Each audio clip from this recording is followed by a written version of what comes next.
ketika dia tidak mengusulkan, tapi kalau THK2 atau tenaga non-ASN-nya mendaftar, dia akan menjadi paruh waktu. Jadi kesempatannya itu menghabiskan proses ini. Nah, yang kami khawatirkan itu justru ketika mereka tidak mendaftar di tahun 2024. Nah, kalau dia tidak melamar di 2024, maka dia tidak terdaftar sebagai orang yang pernah mengikuti.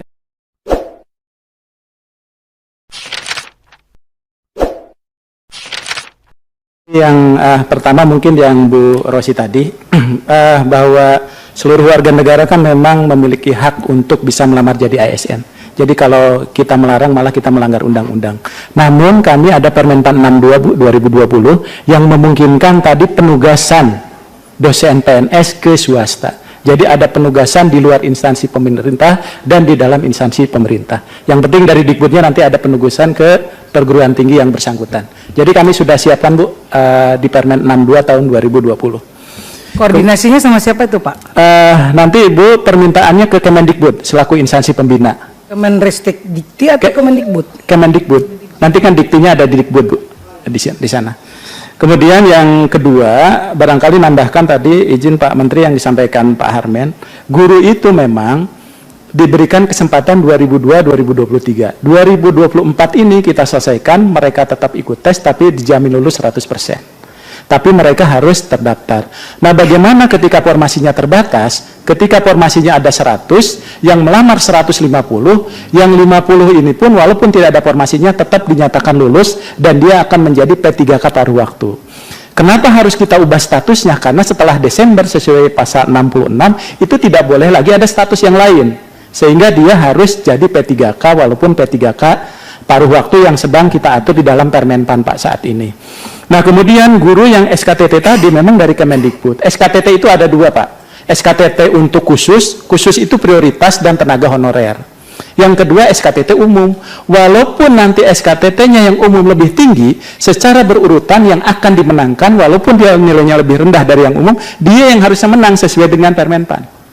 Karena ada urutan prioritas. Jadi kalau saya misalnya nilainya 10, kemudian yang umum itu setelah SKTT 12, saya yang harus dapat. Karena di Permenpan kami menyebutkan bahwa secara berurutan prioritas yang pertama termasuk P1 tadi Pak Gaus izin, yang kedua adalah tenaga honorer. Jadi mereka. Jadi kalau ada formasinya 2, maka dia akan masuk 2 di situ. Nah, ini mungkin kalau pelanggaran-pelanggaran itu tadi mungkin itu praktek di lapangan yang memang harus diproses secara hukum. Kemudian dari sisi regulasi, penyelesaian tenaga non-ASN ini, walaupun belum selesai di PP ini, kami sudah siapkan Pak perangkatnya semua. Termasuk 2022, 2023, 2023 itu 80%, 2024 setelah ada undang-undang itu 100%. Tapi kami mengharapkan memang seluruh Pemda itu yang punya kewenangan untuk mengusulkan, itu problemnya. Nah, oleh sebab itu ketika dia tidak mengusulkan, tapi kalau THK2 atau tenaga non-ASN mendaftar, dia akan menjadi paruh waktu. Jadi kesempatannya itu menghabiskan proses ini.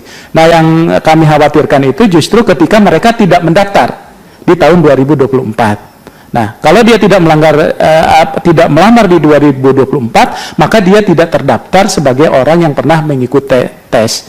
Nah, dengan demikian barangkali besok mungkin Pak Ketua nanti kami sampaikan undangannya Pak, untuk bisa hadir untuk menghimbau kepada mereka supaya tetap memasukkan formasi sesuai dengan database yang ada di BKN. Ya. Kemudian yang Pak Gaus tadi, apabila ada salah input data, tapi mereka sudah dinyatakan lulus Pak, tapi jabatannya berbeda, tapi sepanjang kualifikasi jabatan dan unit kerjanya sama, itu masih bisa kita usulkan untuk dilakukan perbaikan Pak. Bisa dilakukan perbaikan. Bersih pimpinan, saya klarifikasi dikit. Ya. Di Dinas Perhubungan ini yang 50 kota, dan bukan hanya 50 kota, hampir di seluruh Dinas Perhubungan. Karena formasinya tidak tersedia, tadi kan penertiban, kemudian pengaturan jalan. Padahal mereka itu bekerja sudah puluhan tahun, 15 tahun dan lain sebagainya. Tapi nomenklatur jabatannya nggak ada. Karena nggak ada. Jadi yang ingin saya sampaikan adalah terhadap honorer yang berstatus demikian itu, bagaimana jalan keluar supaya dia jadi ASN, itu aja Pak. Baik Pak. Jadi yang pertama, basis dari formasi itu 3, Pak. 1, kualifikasi pendidikan, makanya kenapa kita cantumkan yang SD, Pak. Kalau tidak dicantumkan kebijakan Pak Menteri SD, ini banyak yang tidak bisa terangkat. Makanya kita masukkan tadi yang SD. Yang kedua, basisnya adalah jabatan. Yang ketiga adalah unit kerja. Jadi di Kepmentan 11 2023, nanti harus disisir, Pak. Siapkan ada jabatan yang sifatnya generik, yang semua orang bisa masuk. Jadi kebijakan kita sebetulnya lebih menghargai pada pengabdian dan dedikasi, Pak. Sehingga kita korbankan dulu tuh aspek profesionalitas, aspek syarat dan sebagainya. SD pun, Pak, itu hanya diperuntukkan bagi tenaga non-ASN, Pak Ketua, Pak Gawis. Jadi bagi mereka yang umum, dia wajib memenuhi syarat paling kurang SMA atau S1. Jadi ini hanya limitatif untuk tenaga non-ASN. Barangkali itu Pak Menteri sebagai tambahan. Masih.